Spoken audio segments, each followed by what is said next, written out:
Nama aku Aisyah dan umur aku 34 tahun. Saat tangan Danis menampak pipiku. Meja makan pada majlis jamuan malam keluarga menjelang hari raya itu bertukar sunyi sepi. Sehinggakan bunyi garpu jatuh ke atas pinggan pun boleh kedengaran dengan jelas. Satu saat sebelum itu, aku sedang membawa dulang berisi gelas-gelas sirap mawar sejuk melintasi ruang makan yang sesak. Cuba sedaya upaya untuk tidak melanggar sesiapa sambil semua orang bergelak ketawa, menjamah selera. Dan berpura-pura kamilah keluarga yang paling dikagumi orang ramai. Tiba-tiba, sebuah kerusi ditarik ke belakang tepat di laluanku. Seseorang melangkah ke arahku, membuatkan aku hilang imbangan. Cukup sekadar bahuku bergeser dengan baju Melayu sutera Danis yang mahal. Beberapa titis air sirap terkena pada lengannya. Itu sahaja. Tapi dia berpusing dengan sangat pantas. Sampaikan aku hampir tidak sempat bernafas sebelum telapak tangannya singgah kuat ke pipiku di hadapan setiap ahli keluarga dan saudara mara di dalam bilik itu. Kulitku terasa pijar.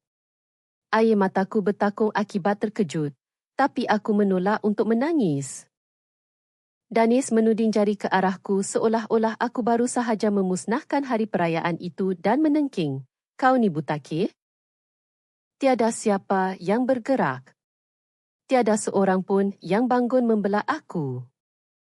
Mak aku, Datin Salmah, bergegas ke arahnya bukan untuk memeriksa pipiku, tapi untuk mengelap lengan baju anak kesayangannya dengan tisu.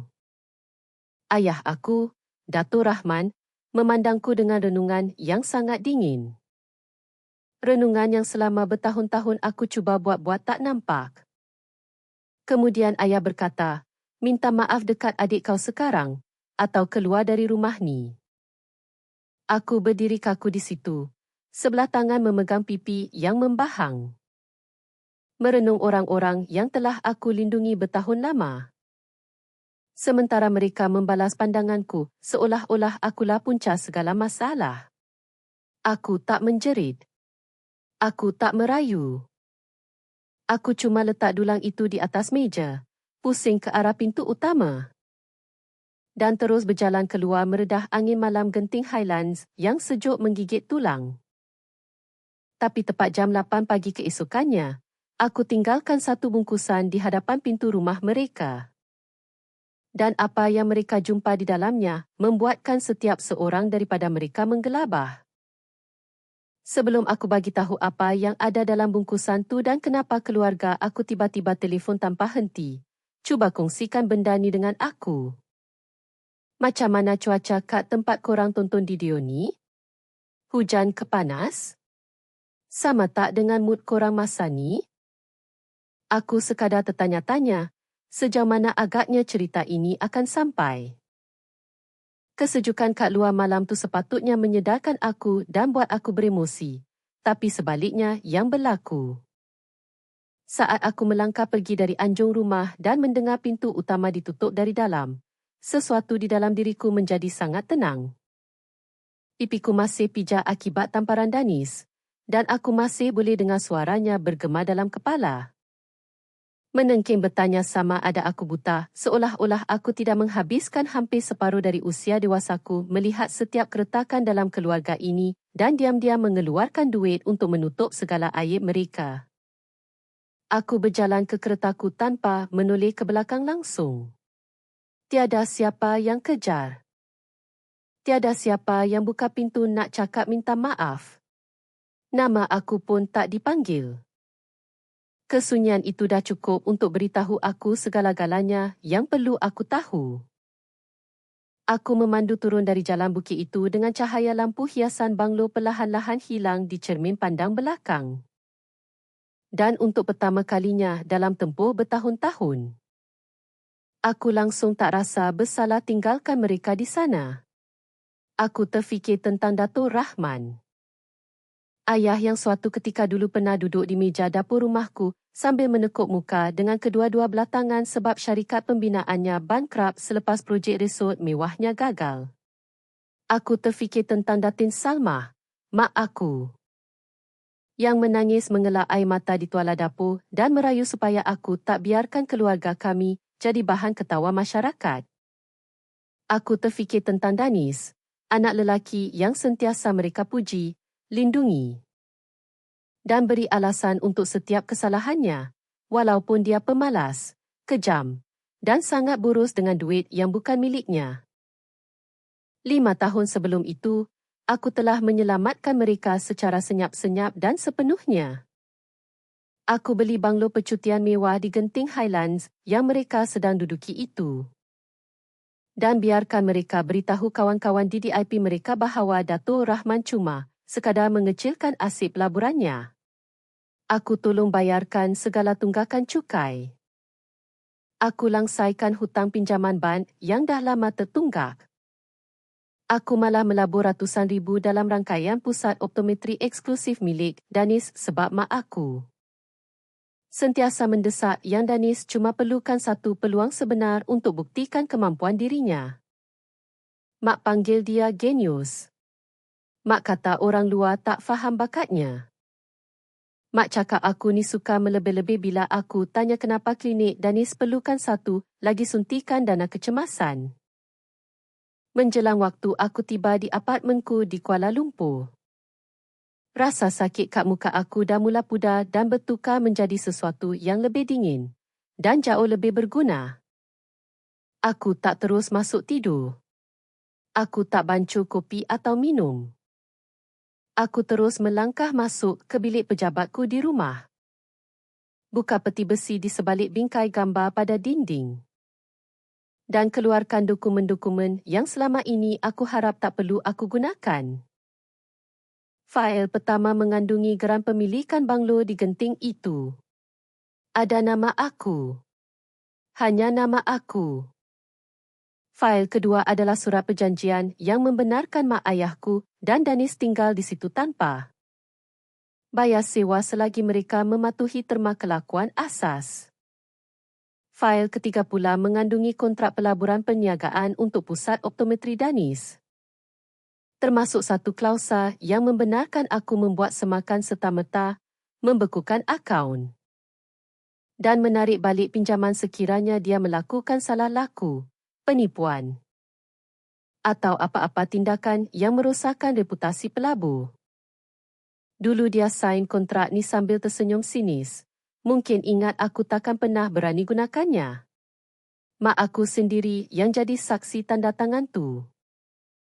Ayah aku pula panggil kontrak tu sebagai sekadar kertas kerja yang tak perlu. Aku letakkan ketiga-tiga fail itu di atas meja. Kemudian aku terus call Peguam Azlan. Dia angkat pada deringan ketiga. Suaranya tenang dan peka, hanya seorang peguam yang biasa mengendalikan bencana keluarga sahaja yang boleh kedengaran setenang itu selepas tengah malam. Aku ceritakan semua yang berlaku. Aku beritahu pasal tamparan tu, saudara mara yang jadi saksi, ugutan dari ayah, dan hakikat bahawa aku telah dihalau keluar dari rumah yang aku sendiri miliki. Azlan tak menyampuk langsung. Bila aku habis bercerita, dia cuma tanya satu soalan. Cik Aisyah dah bersedia untuk kuatkuasakan semua perjanjian ni? Aku tengok fail-fail di bawah tanganku dan aku rasa sisa-sisa terakhir kehidupan lamaku hancur berkecai. Ya, jawab aku. Sediakan notis mengosongkan premis. Sekat akses Danis kepada semua akaun syarikat yang terikat dengan dana saya. Bekukat kredit korporat dia, mulakan audit forensik dan pastikan semuanya dihantar tepat pukul 8 jam pagi. Azlan terdiam sesaat. Sebelum menjawab yang dia akan pastikan setiap langkah ini mengikut lunas undang-undang, bersih dan mustahil untuk diputarbelikkan. Selepas panggilan tamat, aku duduk bersendirian di pejabat sambil cahaya lampu kota Kuala Lumpur berkelipan di luar tingkap. Telefon aku sunyi sepi. Masih tak ada ucapan maaf. Masih tak ada mesej dari mak tanya sama ada pipi aku okey. Masih tak ada panggilan dari ayah mengaku yang dia dah melampaui batas. Tak apa. Menjelang pagi nanti, dorang akan berhenti fikir sama ada aku sakit atau tak. Dan mula terfikir betapa besarnya kuasa yang mereka dah serahkan kepada anak perempuan yang selama ini mereka layan macam orang luar. Tepat pukul 8 jam pagi keesokannya, sebuah zen penghantaran berwarna hitam perlahan-lahan masuk ke perkarangan banglo genting tu. Membawa satu kotak yang dibalut dengan kertas merah baldu tebal beserta ikatan ribin emas kemas di penutupnya. Dari luar, ia nampak macam hadiah istimewa. Memang itu pun niat aku. Danis orang pertama yang jumpa kotak tu. Sebab menurut notifikasi kamera Lita tertutup, CCTV, di telefon aku. Dia buka pintu utama dengan cuma memakai jubah mandi. Mungkin expect yang itu adalah hadiah permohonan maaf mahal dari aku. Aku tengok rakaman tanpa bunyi tu dari meja pejabatku masa dia angkat kotak tu, belik-belik. Dan bawa masuk dengan penuh rasa angkuh persis malam sebelumnya. Aku tak perlukan audio untuk tahu apa yang dia tengah cakap. Dia mesti tengah gelak. Dia mesti tengah beritahu mak dan ayah yang aku dah datang merangkak balik minta nyawa. Lagipun, sepanjang hidup aku, skim yang selalu aku buat. Aku perbaiki apa yang diorang hancurkan. Aku minta maaf bila diorang lukakan hati aku. Aku bayar bila Danis gagal. Tapi pagi itu, kotak tersebut tidak mengandungi sebarang kemaafan. Ia mengandungi akibat. Di bahagian paling atas adalah notis rasmi menamatkan hak mereka untuk tinggal di banglo tersebut. Memberi mereka tempoh 30 hari untuk mengosongkan premis. Di bawahnya, terdapat surat dari firma Peguam Azlan memaklumkan semakan serta-merta ke atas setiap sen yang dilaburkan dalam rangkaian klinik optometri Danis. Di bawahnya pula, ada notis penggantungan kad kredit korporat syarikat, sekatan aksis pentadbiran dan pembekuan kemudahan kredit pelabur sementara menunggu hasil siasatan audit forensik. Kemudian, ada satu pendrive USB. Dalam tu ada rakaman keselamatan dari kamera ruang makan yang Danis tak pernah perasan bersambung. Terus dengan sistem security banglo yang aku bayar. Video tu tunjuk dengan jelas saat dia menampar aku. Tunjuk masa dia menjerit, "Kau ni buta ke?" Tunjuk mak aku berlari lap lengan baju dia tanpa pedulikan muka aku. Tunjuk ayah arahkan aku minta maaf atau berambus. Dan di bahagian paling bawah kotak tu, ada satu susunan fail invoice yang dah ditandakan dengan sticky notes berwarna kuning. Itu belum pun bukti yang penuh. Itu cuma sekadar cukup nak beritahu mak aku yang aku dah mula menyiasat. Telefon aku mula bergegar 11 minit lepas kotak tu dibuka. Mula-mula ayah, lepas tu mak, lepas tu Danis, lepas tu ayah balik. Aku biarkan je setiap panggilan tu berdering sampai putus. Seminit lepas tu, Danis cuba gunakan syarikat dia untuk order jam tangan mewah kad online last minute. Notifikasi fraud alert tu masuk terus ke dashboard yang Suraya dah tolong aku pantau. Kena decline. Dia cuba kad kedua. Decline lagi. Lepas tu dia cuba login ke portal pengurusan klinik. Tersekat dan digantung menunggu hasil audit. Masa itulah keadaan betul-betul jadi huru-hara. Kamera CCTV tunjuk dia munda-manda kat ruang tamu sambil menjerit kad phone. Mak aku duduk kat meja makan dengan salinan-salinan invoice tu berterabur kat depan dia. Sebelah tangan tekuk mulut. Ayah pula asyik baca notis mengosongkan rumah tu berulang-ulang kali. Macamlah perkataan tu boleh berubah kalau dia tenung lama-lama. Aku tahu detik tepat bila mereka sedar tentang realiti sebenar. Mereka bukan tetamu istimewa kat rumah pusaka keluarga. Mereka cuma menumpang kad hartanah milik aku. Danis bukan seorang ahli perniagaan yang berjaya atas usaha sendiri. Dia cuma uruskan syarikat yang dibina dengan duit aku dan jaminan aku. Ayah bukan lagi ketua empayar perniagaan keluarga. Dia selama ini hidup di bawah jaring keselamatan anak perempuan yang baru semalam dia halau keluar ke dalam kesejukan malam. Banglo tu tak bergelap sepenuhnya. Aku tak potong elektrik atau biarkan mereka dalam bahaya, sebab aku tak kejam macam mereka. Bekalan asas elektrik, air dan pemanas masih berfungsi.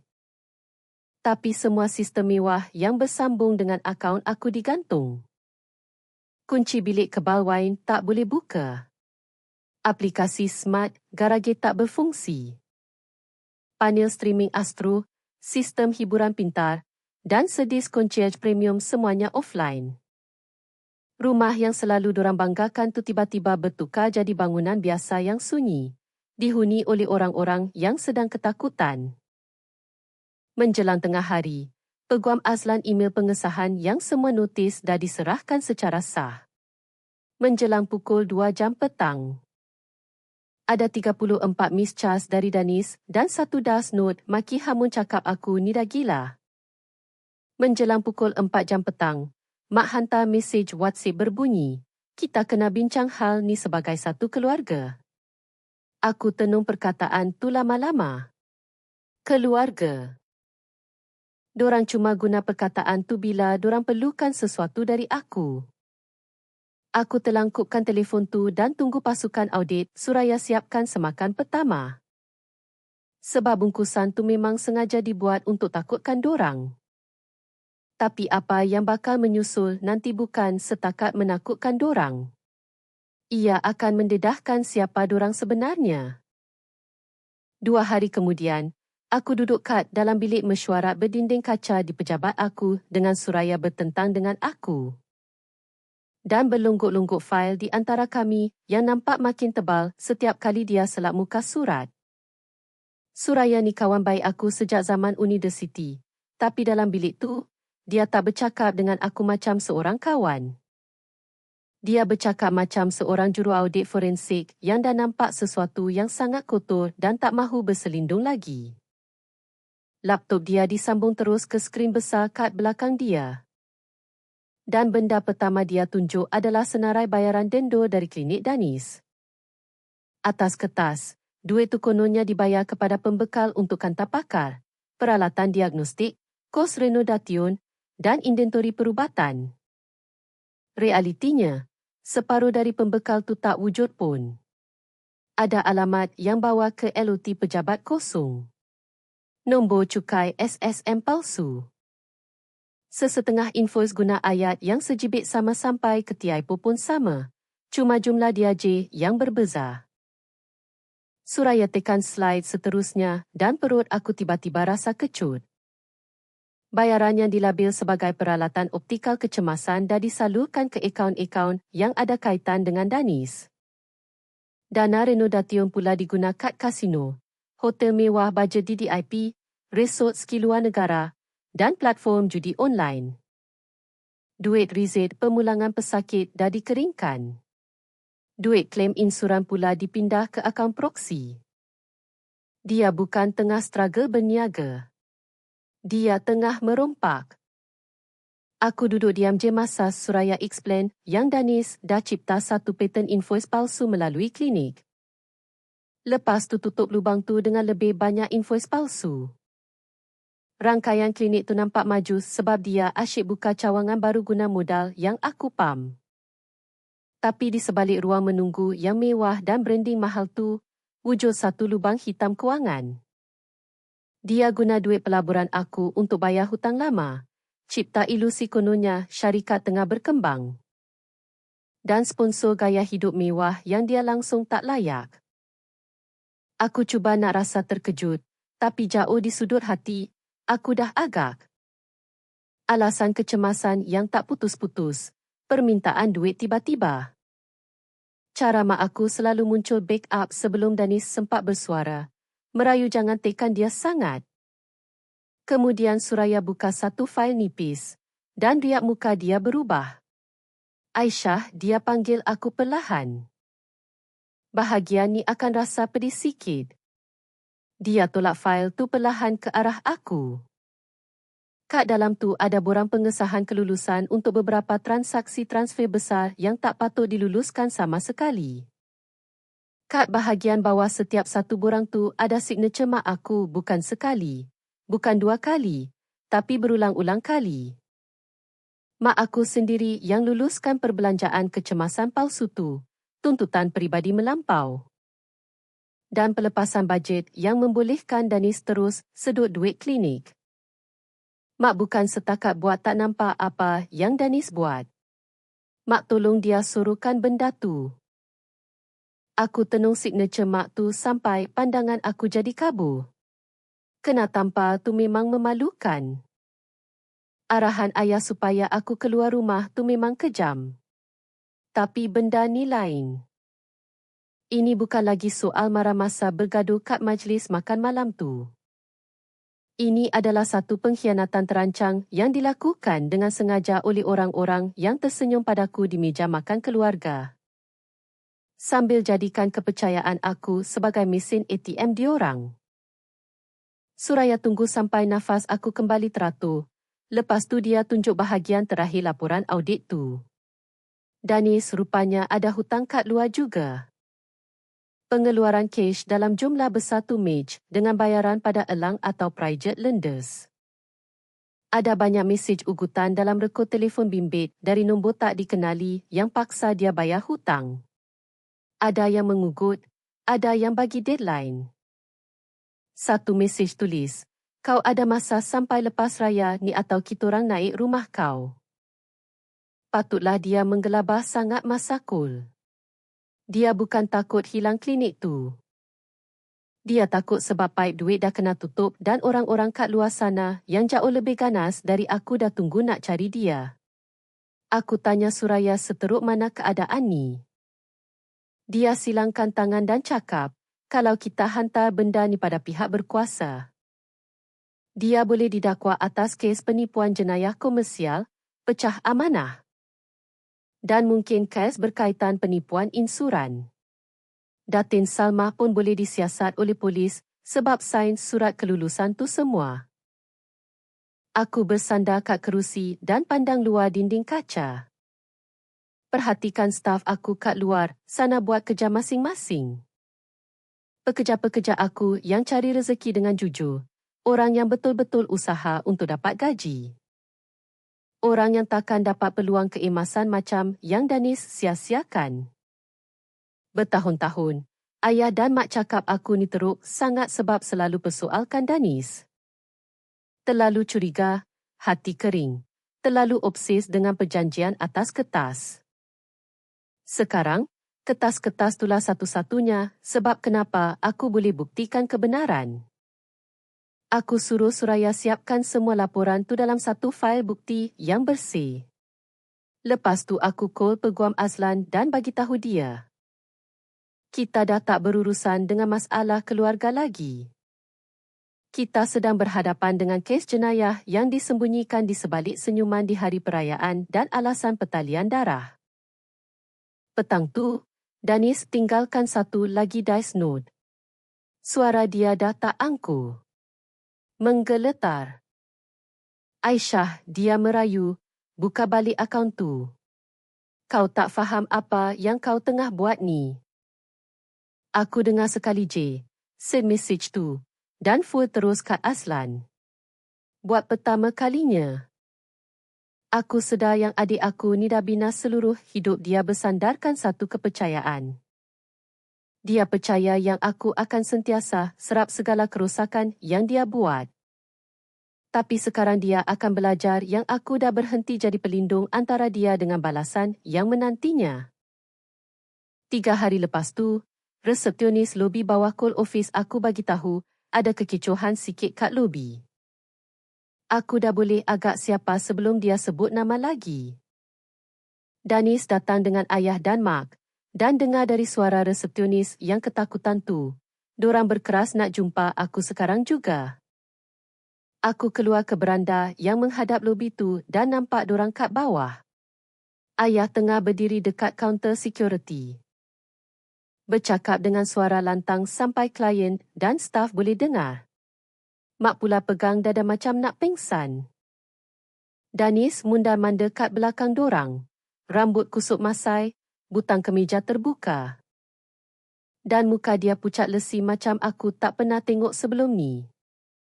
Dia tak nampak macam lelaki yakin yang tampar aku hari tu. Dia nampak macam orang yang tak tidur bermalam-malam sejak paip duit dia putus. Ayah tengah bising cakap kat semua orang kat situ yang aku dah abaikan keluarga sendiri musim perayaan ni. Mak tak habis-habis cakap aku ni cuma tengah keliru dan emosi. Danis pula asyik ulang yang dia nak jumpa aku berdua saja. Aku tak bagi muka. Aku arahkan security bawa dorang bertiga naik ke bilik mesyuarat eksekutif. Bila dorang masuk, dorang nampak aku dah sedia duduk kat kerusi utama meja tu. Peguam Azlan duduk kat sebelah kanan aku dengan rekorder suara diletakkan kat atas meja.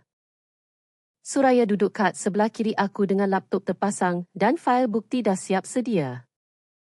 Skim pertama kali Danis teragak-agak. Dia expect air mata. Dia expect rasa bersalah. Dia expect desi diri aku yang selalu rendahkan suara untuk elak keluarga kitorang dapat malu kat tempat awam. Tapi perempuan tu dah tak ada dalam bilik tu lagi. Ayah mula dulu, guna nada tegas yang sama dia guna kat meja makan hari tu. Aisyah. Dah melampau ni.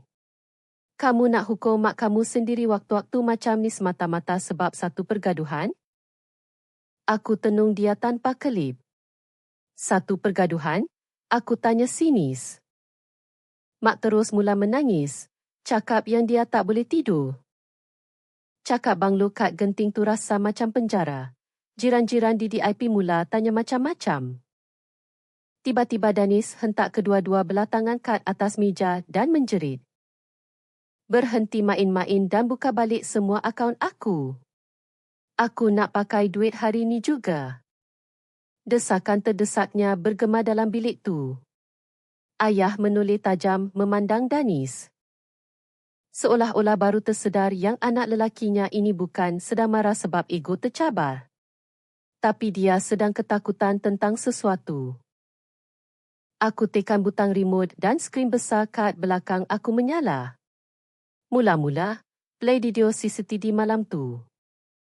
Tamparan tu, kesunyian lepas tu, ayah buka pintu suruh aku keluar. Mak yang sibuk lap baju Danis. Tak ada siapa yang berani bersuara masa video tu dimainkan. Lepas tu aku tunjuk geran tanah banglo tu. Kemudian, perjanjian sewa yang ditandatangan. Lepas tu kontrak pelaburan. Danis buang pandangan ke arah lain. Rahang ayah menegang. Mak panggil nama aku berbisik. Seolah-olah dia nak hentikan aku sebelum aku sampai ke bahagian yang paling dia takut. Aku teruskan. Suraya buka satu persatu bukti invoice palsu. Kanta pakar yang tak pernah diorder. Mesin yang tak pernah sampai. Renodation yang tak pernah wujud. Pemindahan duit yang mak sendiri luluskan. Pengeluaran wang pergi ke platform judi online dan bayaran elang. Semakin lama slide tu berjalan, semakin kecil rupa keluarga aku jadinya. Danis cuba kadir lain cakap yang aku tak faham seluk-beluk bisnes. Tapi Suraya dengan tenang terangkan yang jejak audit tu sangat jelas. Tak boleh dinafikan.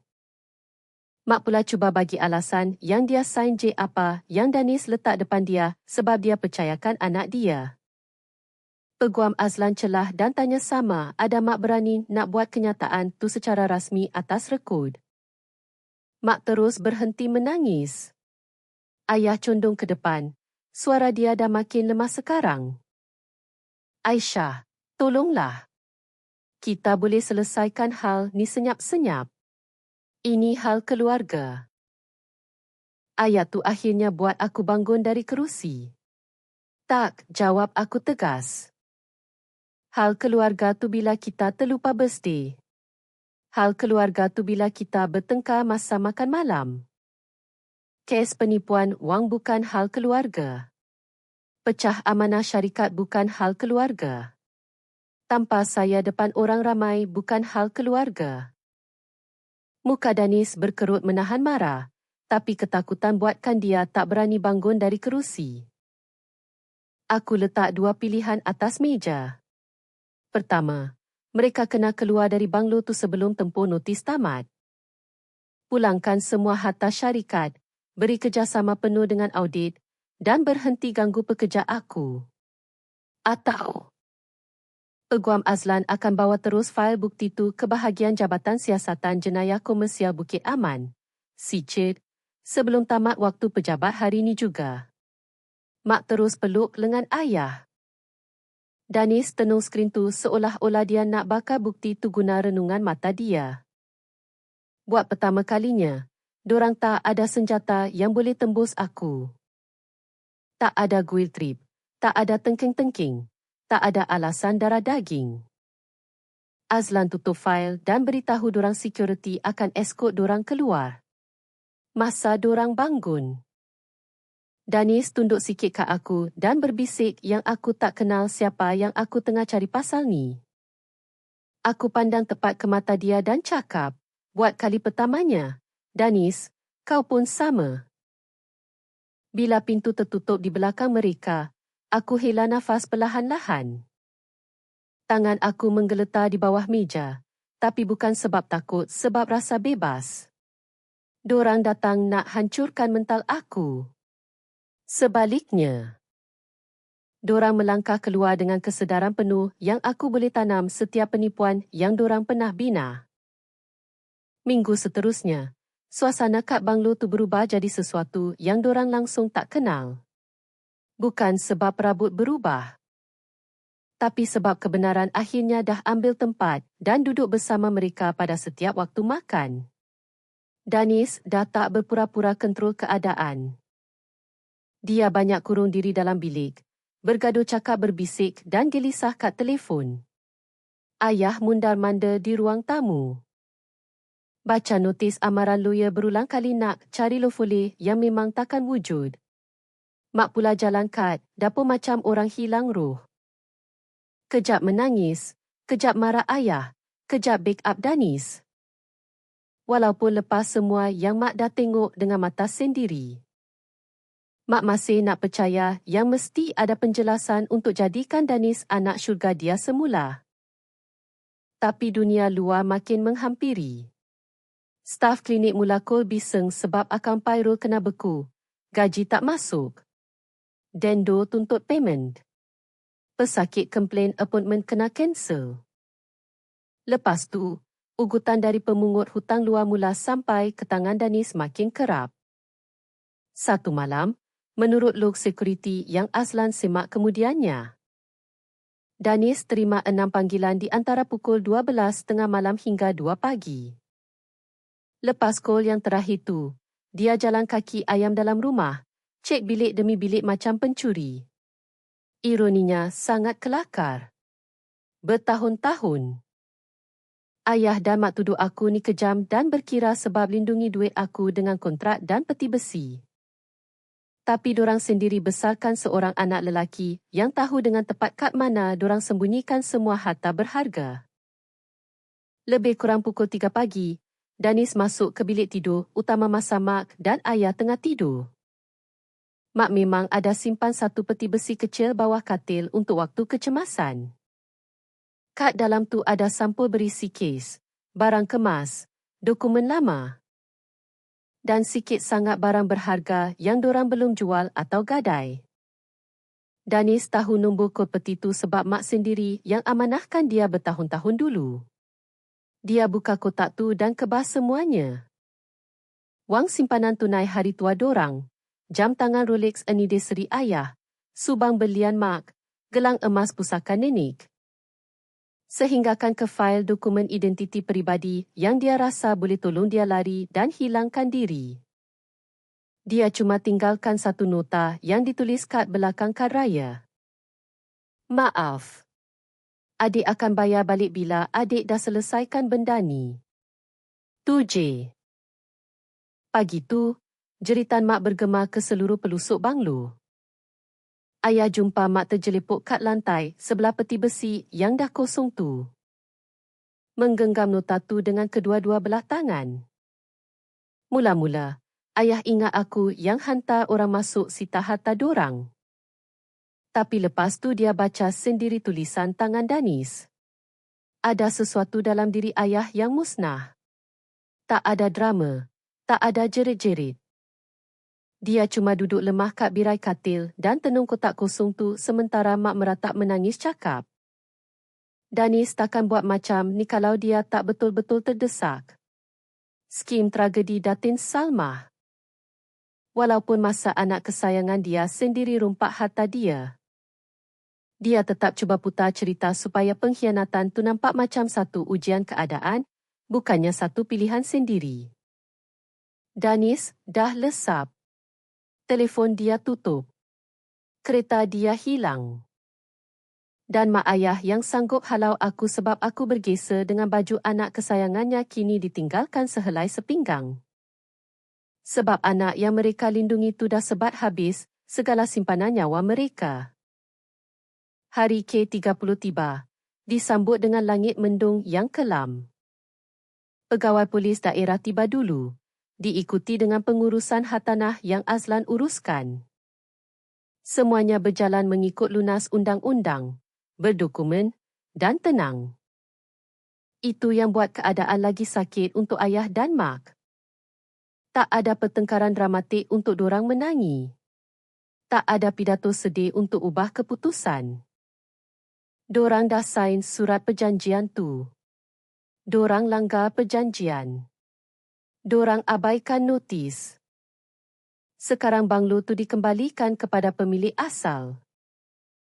Aku sampai 20 minit kemudian dan parking kereta dekat luar pagar utama. Aku tak masuk dalam. Aku tak perlu lalu bilik-bilik tu untuk tahu apa yang sedang berakhir. Ayah dan mak berdiri dekat kawasan masuk kereta dengan beberapa buah beg bagasi, 2 beg plastik. Dan muka dorang nampak 20 tahun lebih tua berbanding masa malam perayaan tu. Bila ayah nampak kereta aku, dia bergegas ke arahku dengan harapan terdesak seorang lelaki yang dah salah sangka tentang kebaikan aku kononnya satu sumber backup yang tak berkesudahan. Dia ketuk tingkap kereta. Aisyah, tolonglah papa, rayunya. Suaranya tenggelam timbul di sebalik cermin kereta. Adik kamu dah curi semua benda. Papa dengan mama tak ada tempat nak pergi dah ni. Mak pula berdiri belakang dia, menangis di balik tangannya. Aku cuma biarkan tanganku di steering kereta. Aku tak turunkan cermin tingkap tu. Bukan sebab aku nak dorang merana. Tapi sebab aku tahu satu tingkap yang terbuka akan jadi satu lagi percubaan untuk tarik aku balik ke dalam peranan yang dorang dah tetapkan untuk aku. Azlan melangkah masuk antara kereta dan ayah, memegang satu fail dan sekeping kad kecil. Dia terangkan yang maklumat rumah sewa sementara, butiran unit simpanan barang dan ilaun pindah rumah asas dah pun disediakan. Dibayar guna dana yang tak ada kaitan dengan syarikat Danis. Itu dah kira terlebih baik dari apa yang dorang layak. Tapi cukup untuk aku kekalkan prinsip kemanusiaan aku tanpa menjadi seperti mereka. Ayah pandang kad tu macam kad tu tengah hina dia. Mak pula merayu, tanya tak boleh ke aku sekurang-kurangnya bercakap dengan dia sekejap. Aku tengok mak dari balik cermin kereta. Dan aku teringat masa dia sibuk lap lengan baju Danis waktu pipi aku tengah pija berdenyut kena tampar. Aku teringat signature dia kad atas dokumen kelulusan palsu tu. Aku teringat setiap kali dia suruh aku banyak bersabar dengan Danis sebab dia darah daging kita. Aku tak cakap apa-apa. Pagar automatik terbuka. Pihak berkuasa selesai buat kerja dorang. Ayah dan mak berundur setapak ke belakang bilah kereta aku meluncur masuk ke dalam perkarangan. Hartanah yang dorang pernah berlagak macam dorang punya. Melalui cermin pandang belakang. Aku tengok susuk tubuh mereka makin mengecil di sebalik kabus, sejuk genting dengan beg-beg dorang di tepi kaki. Sepanjang hidup dorang sentiasa pilih Danis lebih dari aku. Pada akhirnya, Danis pilih diri dia sendiri dari dorang. 3 bulan kemudian, Danis kena tangkap kat parking LOT sebuah motor murah di luar negeri masa dia cuba jual barang kemas mak kepada seorang lelaki yang rupanya undercover agent untuk pihak berkuasa. Masa tu, fail bukti tu dah jadi jauh lebih tebal dari apa yang Suraya mula-mula tunjuk kat aku. Jejak audit tu dah jumpa kaitan invoice palsu, wang pelaburan yang dicuri, kes penipuan insuran kesihatan, pemalsuan rekod dendur, dan pemindahan wang secara haram dari akaun-akaun klinik. Peguam Azlan dah warning aku yang sebaik saja kita serahkan semua dokumen ni kepada polis komersial. Aku dah tak boleh kawal sejauh mana kes ni akan pergi. Aku cakap kat Azlan, aku faham. Selama bertahun-tahun, keluarga aku selalu minta aku kawal akibat dorang, lembutkan hukuman dorang, delay masalah dorang, bayarkan denda dorang, dan suruhkan dosa dorang. Aku dah penat. Penahanan Danis tak sedramatik manapun macam yang dia nak. Tak ada ucapan terakhir, tak ada pakai suit mahal, tak ada ahli keluarga yang setia backup dia. Cuma seorang lelaki keletihan pakai jaket murah bawa beg penuh dengan barang kemas curian dan alasan-alasan yang tak ada siapa nak percaya lagi. Tamparan kat majlis keluarga tu jadi sebahagian dari rekod polis sebab ada video. Tapi benda tu terlalu kecil kalau nak banding dengan segala jenayah lain yang dia dah buat. Tapi bagi aku, tamparan tu sangat bermakna. Skim detik di mana topeng dorang semua jatuh. Skim detik dia tunjuk kat semua orang nilai aku yang sebenar di mata dia. Ayah dan mak terpaksa pindah masuk apartmen kecil di pinggir bandar, jauh dari pemandangan bukit. Majlis-majlis perayaan gah dan kawan-kawan DDIP yang selalu dorang cuba nak impress. Aku dengar dari Azlan yang dorang selalu bergaduh kat rumah. Ayah salahkan mak sebab asyik manjakan Danis. Mak salahkan ayah sebab ego sangat tak nak cepat-cepat minta maaf kat aku. Masing-masing tak nak salahkan diri sendiri sepenuhnya sebab benda tu perlukan kejujuran yang dorang dah elak selama berpuluh tahun. Tapi realiti kehidupan dah buat apa yang kata-kata aku tak pernah mampu buat.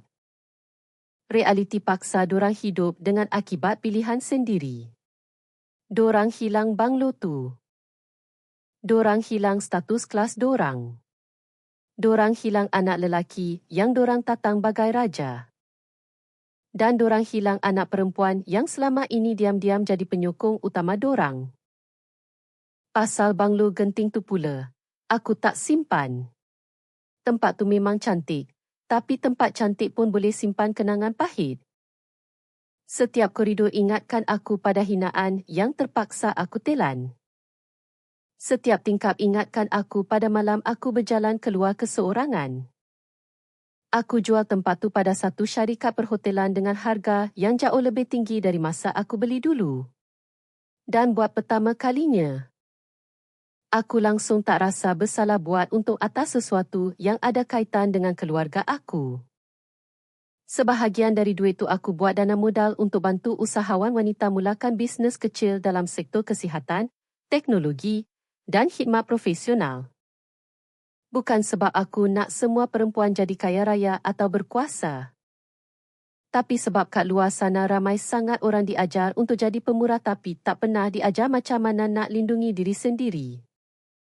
Aku nak wanita-wanita ni faham tentang kontrak, hak pemilikan, kredit, batasan diri. Dan beza antara tolong orang dengan biarkan orang hisap darah kau.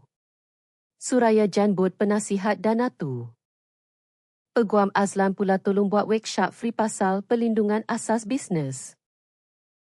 Aku mula bagi tokat founder-founder muda pasal pengajaran yang aku dapat melalui jalan yang menyakitkan.